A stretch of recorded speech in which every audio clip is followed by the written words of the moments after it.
This is a quick demonstration on how to do a finite source machine repair model using Simul8.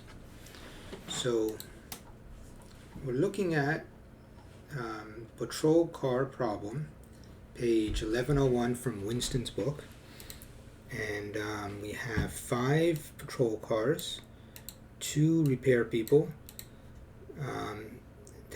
Average time for a patrol car to break down is 30 days. Average time to repair, 3 days. And breakdown and repair times are exponential.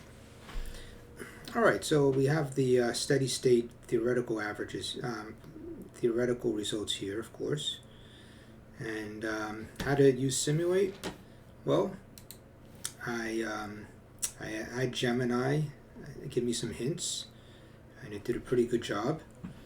I basically asked it how to use Simul8 to model a finite calling population machine repair model, and it gave pretty accurate instructions. I didn't follow them exactly, but I think I did pretty close. So let me show you. So let me go through this. Let me just scroll slowly in case you want to read it off the video. And I'll explain it as I go along.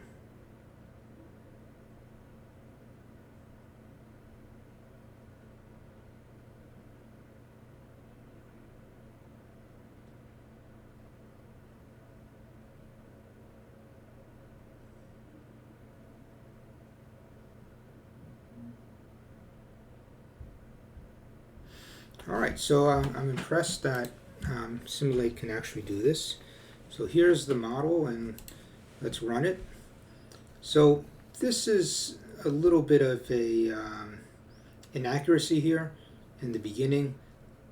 I'm sure there's a way to just instantly have the 5 machines enter the system, but I just had them enter pretty quickly with exponential random variable.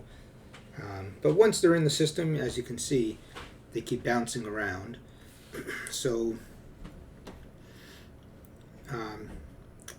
they start out at this queue over here, and there's only 5 that can ever enter the system. So I set up 5 activities. Each activity represents the breakdown of a car. So when the activity is over, it means the car has broken down. And when it breaks down, it enters the repair queue, which is over here. And it waits for 1 or 2 repair people. And after the repair, notice there's a double arrow here. So after it gets repaired in activity 6 or 7, we route the arrows back to this queue. And then they're guaranteed to instantly end up back in one of the good states. So when these are green, when these are green, it means the car is good. It means the activity is working. So each green one represents a car that's good, and each yellow represents it's left the good state and entered the repair queue. So as you can see, this repair queue doesn't really fill up much, and theoretically, it doesn't really fill up because the steady state average for L is 0.465, and that's including the cars that are being serviced, not just the cars that are being repaired. So let me pause this,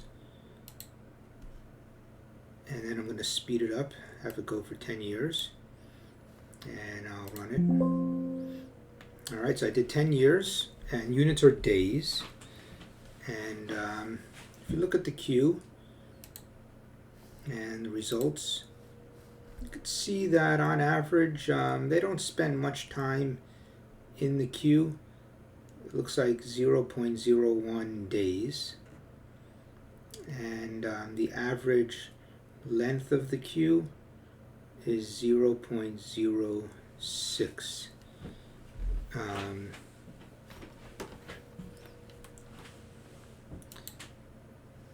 L itself is 0.465, but that includes the cars that are being repaired. Okay, one thing we can notice if we look at the activity and we look at the results, working 22.95% of the time, and that matches the theory.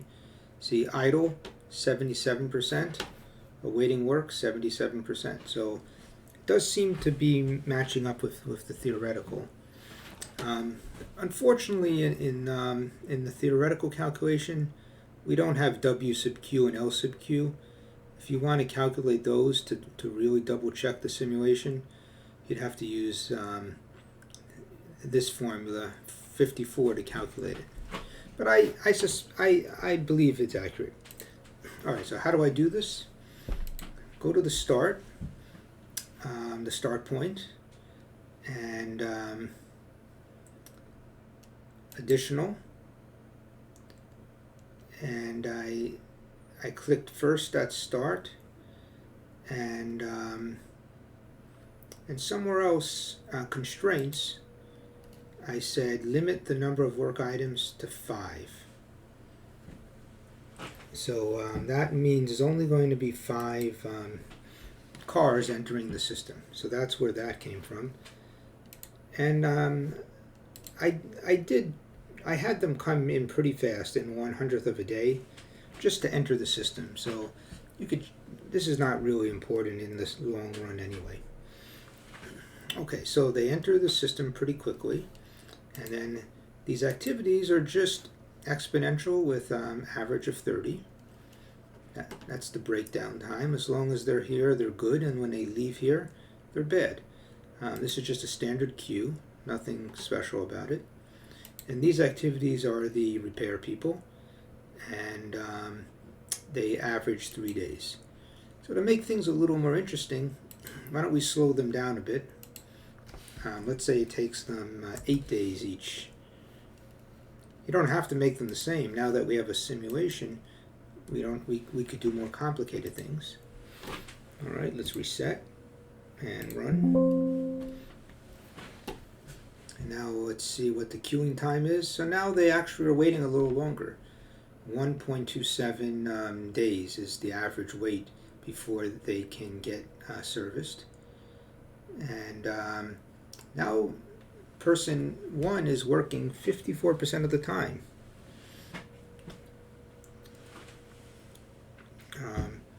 We could try this with only one repair person. So let's get rid of one repair person,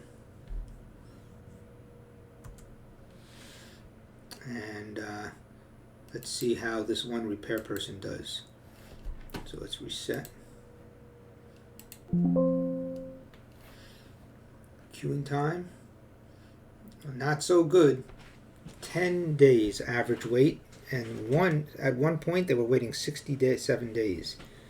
So let's say we speed up this one person a little bit and say it only takes them, this is the original problem, 3 days, right? Let's reset it and run it for 10 years and see what happens. They're still working. They're working 45% of the time, and the average time waiting, average time that the machine is broken but waiting for a repair person, the one repair person, is 1.36 days. So the downtime would be the 1.36 days plus the 3 days it takes to repair. So that should give you W. All right. So I guess I think I pretty much said everything here. Let me know if you need me to send you a copy of this file. I'll duplicate it again, and this should be back to the way it was originally.